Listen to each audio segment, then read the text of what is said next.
पुण्य करते हैं, श्रद्धा पूर्वक हमारे पितरों को स्मरण करते हुए जो भी हमारे से सत्कर्म होता है वो पितरों को प्राप्त होता है।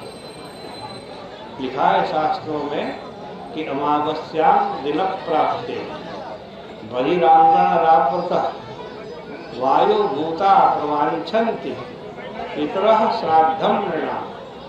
जब अमावस्या की तिथि आती है तो हमारे पिता हमारे नज़दीक आ जाते हैं। घर में हो तो घर के आंगन में आ जाते हैं।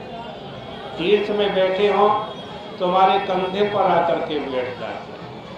कहते दिखते तो है तो कहता उनका वायु रूप होता है, वायु भूता। और प्रवांछन्ति इच्छा करते हैं।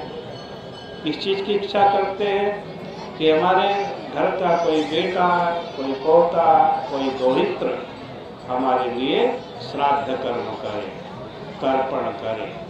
और जो कोई भी अपने पितरों का श्राद्ध तर्पण अमावस्या की तिथि में करता है, तीर्थ में बैठ करके करता है, तीर्थ में बैठ करके अपने पितरों के निमित्त कुछ भी दान पुण्य सत्कर्म करता है, उससे पितरों की सदगति मिलती है।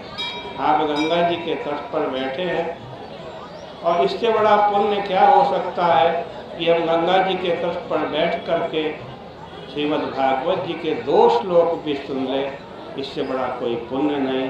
और इस पुण्य को हम अपने पितरों को अर्पण कर दें। आइए थोड़ी सी चर्चा श्रीमद् भागवत से कर रहा हूँ, चल रहा था। श्रीमद् भागवत जी से तृतीय स्कंद की चर्चा चल रही है। 28वें अध्याय में हम पहुँचे हैं। इस 28वें अध्याय में आज कहते हैं भगवान कपिल और देवहूति माता का संवाद है। कपिल भगवान माता देवहूति को प्राणायाम की विशेषता बतला रहे हैं। वो कहते हैं कि प्राणायाम की विशेषता देखो, उससे प्राणायाम करने से शरीर के त्रिदोष शांत होते हैं। और हमारा आयुर्वेद कहता है कि मनुष्य को कोई भी रोग होगा तो वो त्रिदोष कहते हैं।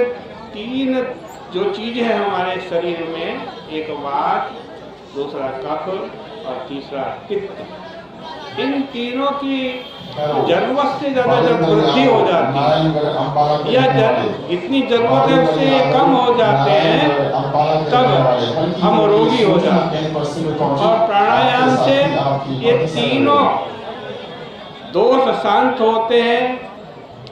वात, कफ, वृद्धि ये बिल्कुल शांत हो जाते हैं, सम हो जाते हैं। दवाई की जरूरत नहीं पड़ती। तो हमारे साथ दोनों चीज हो रही है। देखो, आप प्राणायाम कर रहे हैं, एक तो धर्म का पालन हो रहा है और प्राणायाम के साथ साथ हमारा स्वास्थ्य भी ठीक हो रहा है। इसी तरह धारणा से, अर्थात एक जगह मन लगाने से पाप वासना का उठना बंद हो जाता है। जब आप ध्यान करते हो ना भगवान का, आप जितनी देर अधिक से अधिक भगवान का ध्यान करें, मन में पाप की भावना आएगी ही नहीं।